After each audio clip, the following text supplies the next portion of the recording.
주영진의 뉴스 브리핑 정치권 소식으로 본격적으로 시작을 해보도록 하겠습니다.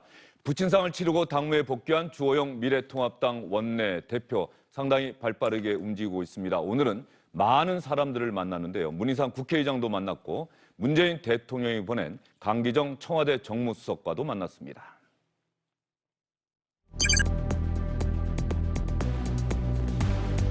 우리의 목적을 깜빡 잊을 뻔했습니다.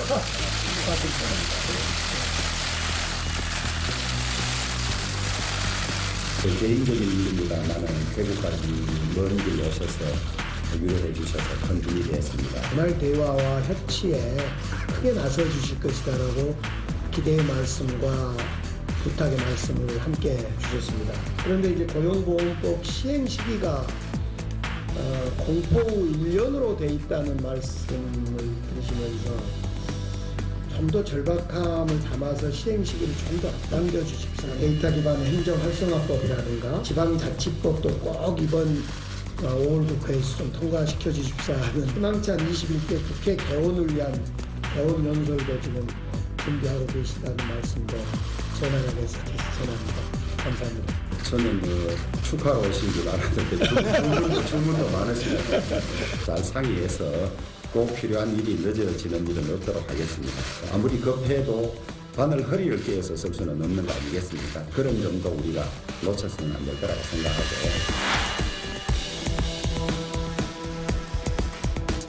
역할이 굉장히 중요한 시기가 됐다라고 저는 생각합니다.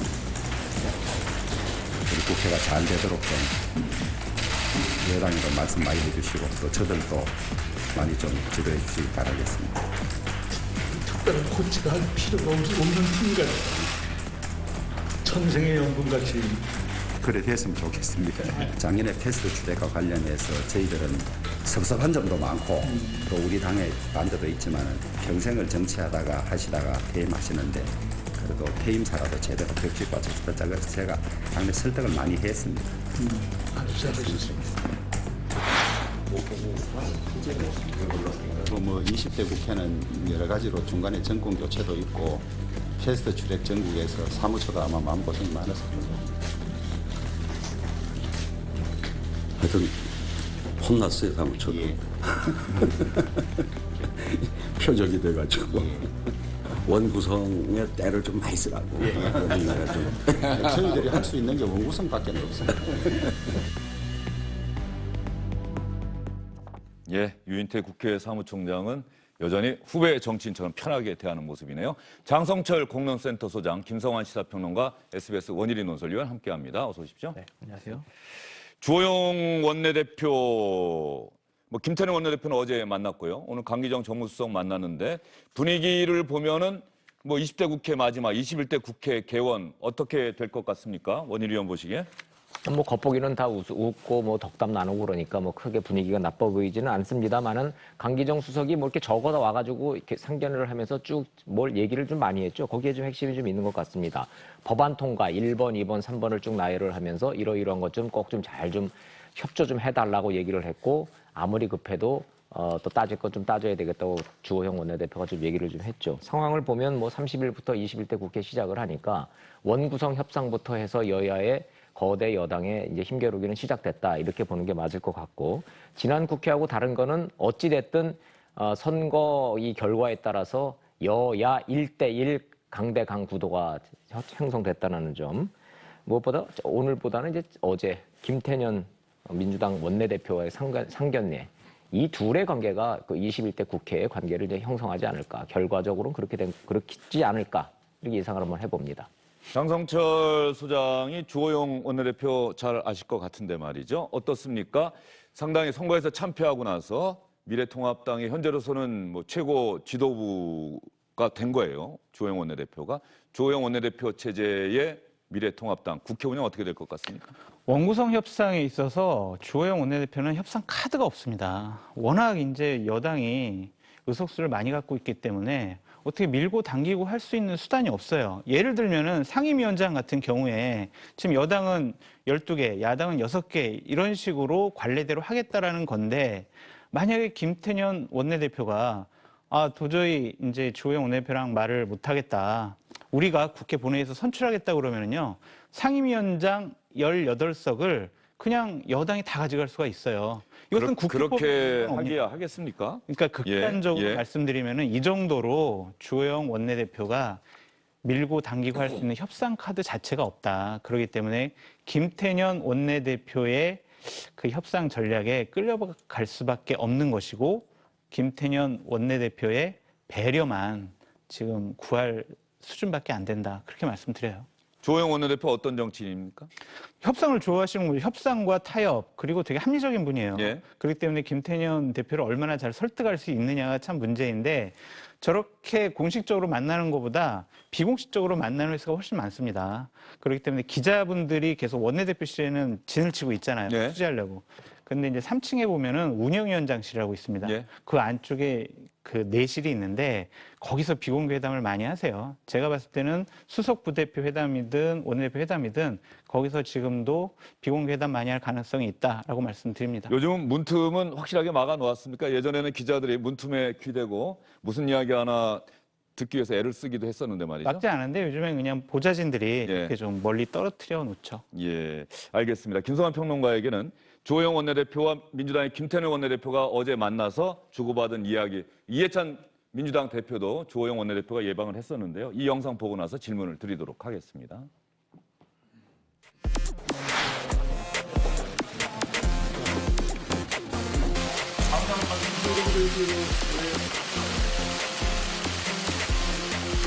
상심이 아주 크실 텐데 업무에 복귀하자마자 저희 당을 이렇게 찾아주셔서 너무 감사드립니다. 심심한 애도의 말씀을 드립니다.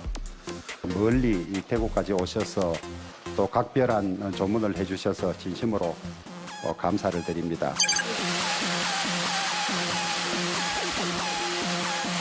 합리적이시고 원만하게 잘 하시기 때문에 21대 국회는 지난 20대 국회보다는 훨씬 더 이렇게 의회주의가 또 이렇게 자리 잡는 좋은 기회가 되기를 기대를 하겠습니다. 아무리 민주당이 최대 의석을 가지고 있다 하더라도 국회 본연의 그런 일은 조금 작동될 수 있도록 해주시는 것이 저희들 부탁 말씀이기도 하고 상생 협치의 정치를 해주시면 저희들도 적극 호응하고 돕고 그렇게 하도록 하겠습니다. 선출되던 날 대통령으로부터 전화를 받았습니다. 축하 메시지하고 지금 코로나19로 위기 상황이니까 시급한 2차 팬데믹이나 이런 걸 방지하기 위한 조치들에 적극 좀 협조해달라는 그런 말씀을 드렸습니다. 늘 어느 정당이든 원내대표 지도부가 선출되면 다른 당을 찾아가서 인사하는 건 당연한 그동안의 관행이었는데 말이죠.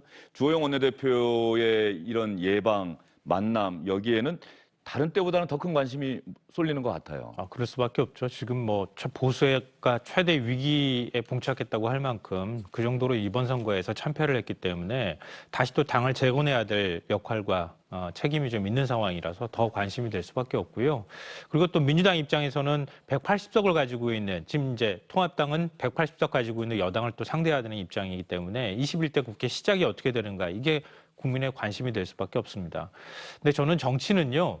탄약고에 있는 무기를 가급적 꺼내지 않는 게 정치라고 생각해요. 그러니까 예를 들면 180석을 가지고 있는 민주당 입장에서는 의석수로 밀어붙이는 힘으로 밀어붙이는 게 탄약고에 있는 것일 거라고 생각하고요. 또 야당 입장에서는 지금 뭐 의석수가 한참 모자란다고는 얘기하지만 국회 보이콧이라고 하는 게 있잖아요. 장외투쟁. 네, 장외투쟁할 수도 있는 거고요. 그동안에 그걸 지나치게 많이 했기 때문에 오히려 더 많은 비판을 받았는데 이번에 이제 원구성할 때 좀 뭐 통합당하고 합의 안 된다고 민주당이 그럼 우리 마음대로 하겠습니다. 이렇게 어떻게 얘기하겠습니까? 국민들이 다 눈 부릅뜨고 쳐다보고 있는데 양쪽에 다 탄약고에 무기는 있는 거예요. 그러면 가급적 그거 꺼내지 않고 대화 타협을 통해 가지고 뭔가 문제를 풀어나가려고 해야 될 텐데 제가 좀 말씀드리고 싶은 것은 통합당 입장에서는 180석의 존재를 인정해줘야 돼요. 뭐 엄밀히 말하면 177석이지만 네. 그거를 인정을 안 하고 우리도 똑같이 하겠다고 하면은 그때부터는 서로 대화가 안 되는 거 아닙니까? 그걸 인정하고 민주당은 야당의 존재감을 인정해줘야 하는 것이고요. 그러니까 거기서부터 출발을 해야 되는 것 같은데 전 제가 생각할 때 좀 걱정되는 부분은 법사위 권한을 어떻게 할 것이냐. 예. 야당이 법사위 달라고 할 가능성이 매우 높기 때문에 그 부분부터 먼저 고리를 풀어나가는 작업이 필요하지 않을까 생각합니다. 강기정 청와대 정무수석이 주호영 미래통합당 원내대표에게 전한 이야기 중에 하나는 21대 국회가 법에 정한 시한 내에 바로 출발을 했으면 좋겠다. 이건 왜냐하면은 역대 국회를 보면은 제때 원구성이 이루어져서 제때 출발한 적이 없기 때문인데요. 뭐 국회의장, 국회 부의장 또 여기에 정부가 늘 출범할 때는 뭐 국무총리 인준 이런 문제도 붙여서 맞물려서 그랬는데 이번에 21대 국회 원구성 협상은 지금 시작이 된 겁니까? 어떻습니까? 원희룡 의원?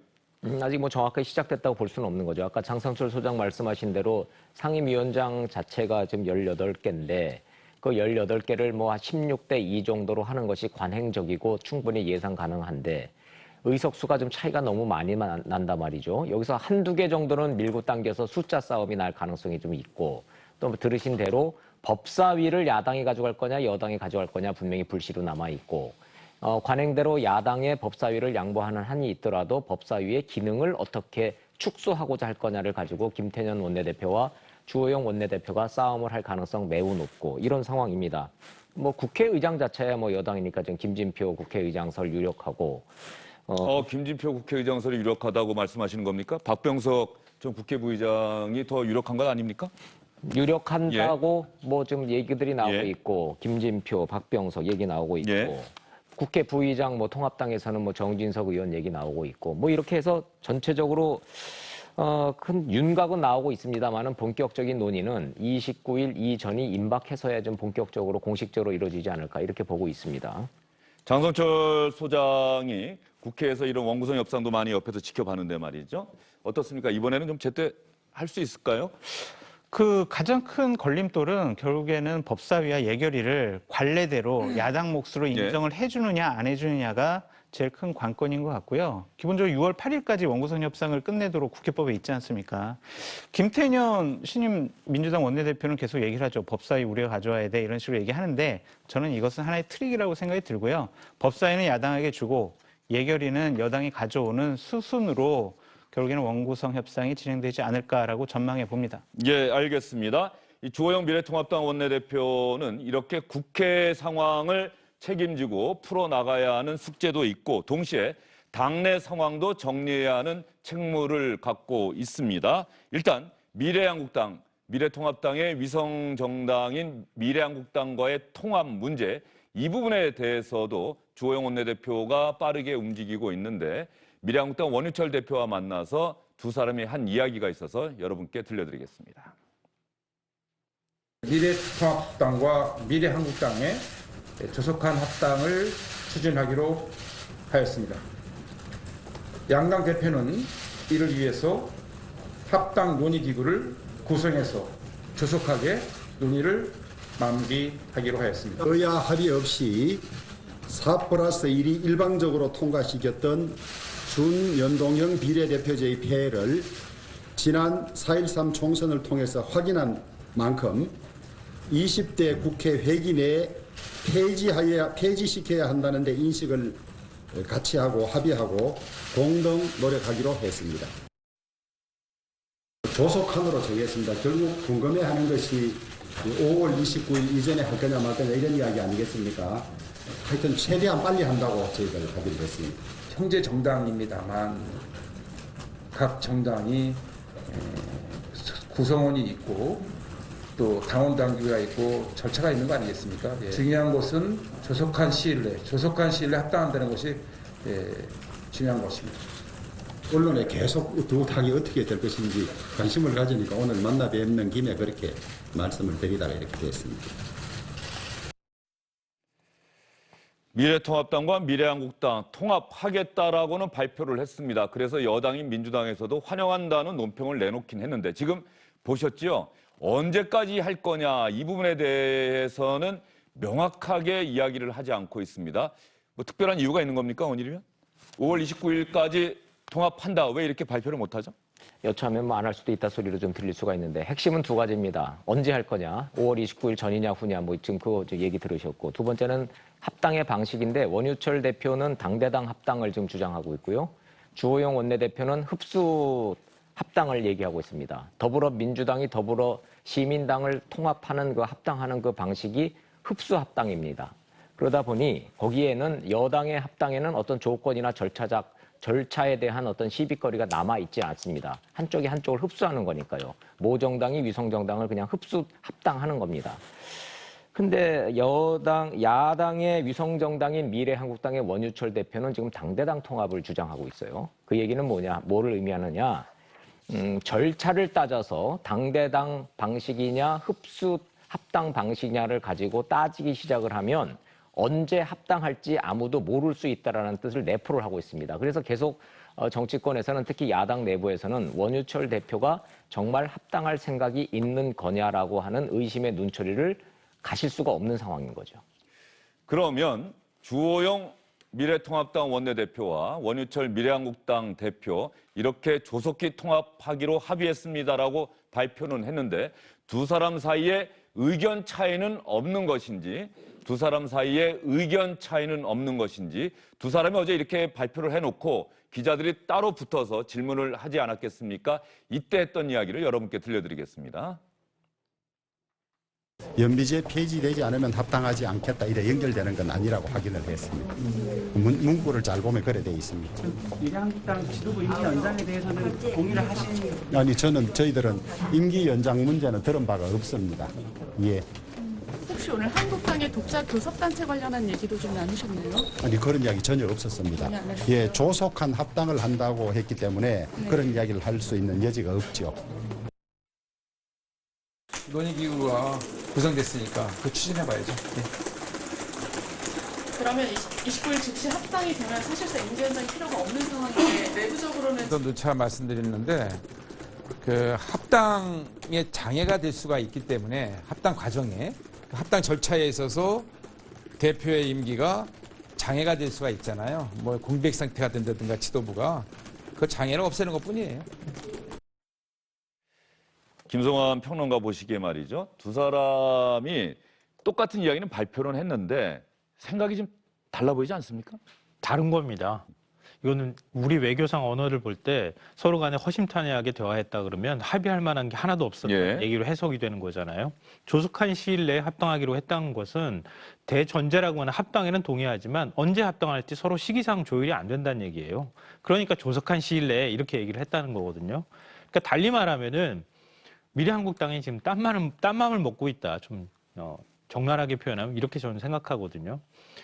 원래 우려했던 점이 아니었습니까? 통합당에서 위성정당인 미래한국당을 만들 때 그때부터도 선거 끝나고 난 다음에 한국당이 딴맘 먹으면 어떡하냐 이런 이제 걱정들이 있었는데 저는 이제 이미 총선 끝나고 나서 딴맘을 먹기 시작했다고 생각해요.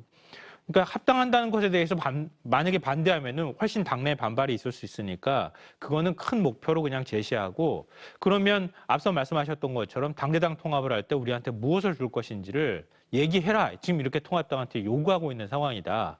통합당이 지금 뭘 줄 수 있을 것인지 저는 별로 줄 수 있을 게 없다고 생각하는데 어찌됐든 달라고 요구하는 것이고 한국당 입장에서는 앞으로 통합당하고 그 협의가 안 되면 최대한 시일을 끌어가는 과정을 통해서 뭔가 존재감을 만들어 갈 것이라고 생각합니다. 예, 장성철 소장이 좀 취재를 해보셨을 것 같은데 말이죠. 네. 29일 이전에 통합됩니까? 안 됩니까? 원유철 대표의 생각에 따르면 통합되기가 쉽지 않을 것 같습니다. 원유철 대표가 자꾸 29일까지로 되어 있는 대표의 임기를 더 늘리는 그런 당원 개정을 해야 된다는 이야기를 하는 게 바로 거기에 이유가 있는 겁니다. 그렇습니다. 오늘 조수진 대변인 같은 경우도요. 우리는 비대위 체제로 안 간다. 비대위 체제로 안 가면요. 대표 체제가 유지돼야 되거든요. 대표 체제 유지한다는 것은 당원 내 5월 29일까지 있는 현 당대표의 임기를 늘린다는 얘기로 볼 수 있고요. 어제 주호영 원유철 대표의 회동이 주호영 대표의 강한 요구 때문에 저게 된 거예요. 그러니까 전당대회를 열어가지고 임기를 연장한다고 하니까 주호영 대표가 아니 이게 무슨 일이냐. 그래서 원유철 대표한테 빨리 만나자. 빨리 만나가지고 통합한다고 우리 빨리 국민 앞에 약속을 하자라고 한 건데 거기서도 원유철 대표는 계속 확답을 주지 않았습니다. 당선자들과 상의하겠다. 물론 합당은 해야죠. 합당은 해야 되는데 여러 가지 필요한 일들을 계속 좀 진행해 나가겠다. 이런 식으로 합당에 대한 명확한 얘기를 하지 않고 있습니다. 그래서 원유철 대표가 주호영 대표가 원유철 대표랑 회담을 하고 난 다음에 사석에서 이거는 원유철의 난이다. 큰일 났다. 이런 식으로까지 표현을 하고요. 주호영 대표가 미래 한국당에 있는 당선자 19명에게 일일이 전화를 해서 당신들 생각은 어떠냐라고까지 물어봤답니다. 예. 그래서 11분은 합당해야죠 라고 얘기를 하고 6분은 합당에 저는 반대합니다라고 얘기를 하고 2명은 저는 뭐 합당하든 말든 뭐 그냥 뭐 당에 흐르는 대로 따라가겠다라고 얘기했다는 거예요. 그러면 일단 합당에 찬성하는 의견이 더 많은 거네요. 많죠. 많은데 어차피 합당할 거니까 합당하게 되면은 원내대표인 주호영 원내대표가 직접 전화를 하니까 심적으로 상당히 부담스러웠을 겁니다. 근데 원유철 대표 측에서 파악한 당선자들의 생각은 2명만 합당하자라는 것이고 나머지 17명은 우리 원유철 대표 뜻대로 하세요라고 이렇게 얘기를 했다는 거예요. 그러니까 지금 원유철 대표 생각은 우리 당선자들의 말을 들어보고 우리 합당 여부를 시기 부분을 우리가 좀 확정을 짓겠다라고 자신 있게 얘기하는 것이 당선자들은 내가 많이 설득을 해왔다라고 생각하는 것 같습니다. 알겠습니다. 미래통합당과 미래한국당 통합하겠다고 국민에게 약속을 했습니다. 어제 공개적으로. 그런데 그 시기가 언제일지는 잘 모르겠습니다. 21대 국회 임기가 시작되는 5월 30일 이전에 통합이 될 수 있을지 많은 분들은 어제 통합 약속이 29일까지 통합하겠다는 약속으로 생각을 할 텐데 원유철 미래한국당 대표의 생각은 다른 것 같다. 여기까지 말씀을 드렸습니다. 주호영 미래통합당 원내대표가 그래서 원유철의 난이다. 이런 이야기까지 했다는 다른 데서는 들을 수 없었던 소식을 장성철 소장의 이야기를 통해서 여러분께 들려드렸습니다.